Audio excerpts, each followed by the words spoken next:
Okay, so the Nintendo Switch OLED may not have been the 4K Nintendo Switch Pro that we all thought was going to come, but to me it's definitely still interesting to talk about. That is why in this video we're going to take a closer look at this thing and state in the 5 things I love and hate about the new Nintendo Switch OLED. Positives.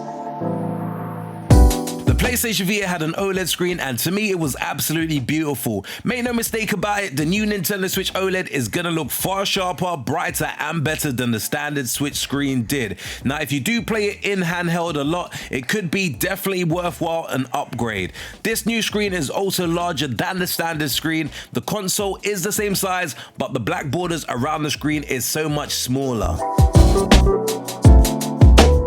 Negatives. The Nintendo Switch Pro or the Nintendo Switch 4K was a rumor that many people thought was coming to pass. Nintendo though did not do this and instead we get the Nintendo Switch OLED. Sure, the screen is definitely going to be much more better, but it is far from the power bump that we all thought we were getting. Positives. Now, I personally remember when I first got my Nintendo Switch on launch day, I personally was shocked at how bad the Wi-Fi on the console was. To me, it definitely was bad that I actually had to move it much closer to my router. With the Nintendo Switch OLED, Nintendo has you covered as the dock now has an Ethernet port on it, so you can actually access to much faster downloads and a better connection. Negatives. Now, to me, one of the biggest issues that I personally experienced owning a Nintendo Switch has to be the Joy-Con drift. Now, I personally don't know an individual with an original Nintendo Switch that has not had to deal with the Joy-Con drift. This would have to have been the perfect opportunity for Nintendo to finally address the issue, but it seems that they've pretty much avoided it. These are pretty much the same Joy-Cons that they have been using since day one, so let's see how long they last before the drift starts to creep in. Positives. The fact that Nintendo thought that 32 gigabytes of storage was enough is just laughable. It was a major issue for most people within the first year of owning the Nintendo Switch. Thankfully, you could obviously use pretty much any SD card with the Nintendo Switch. For this new Nintendo Switch though, the Nintendo has doubled the storage capacity to 64 gigabytes. Negatives.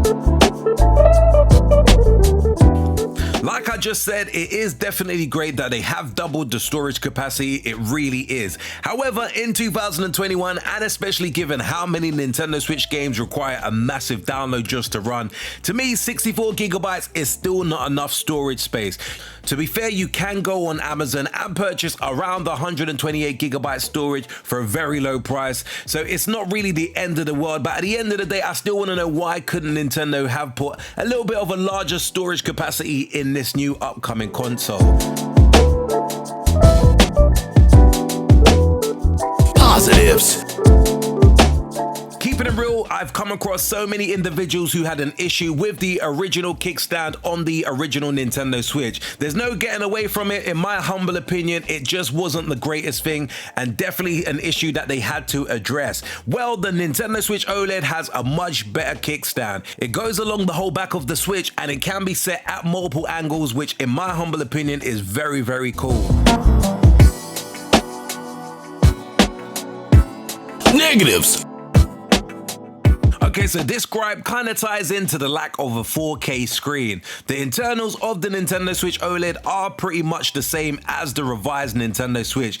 This means that there is no power bump at all. Now, while the power bump the new Nintendo 3DS got was not major in terms of exclusive games, it did mean that the games loaded a bit quicker and it run a little bit faster. A little more power could have definitely made the Nintendo Switch an even better console.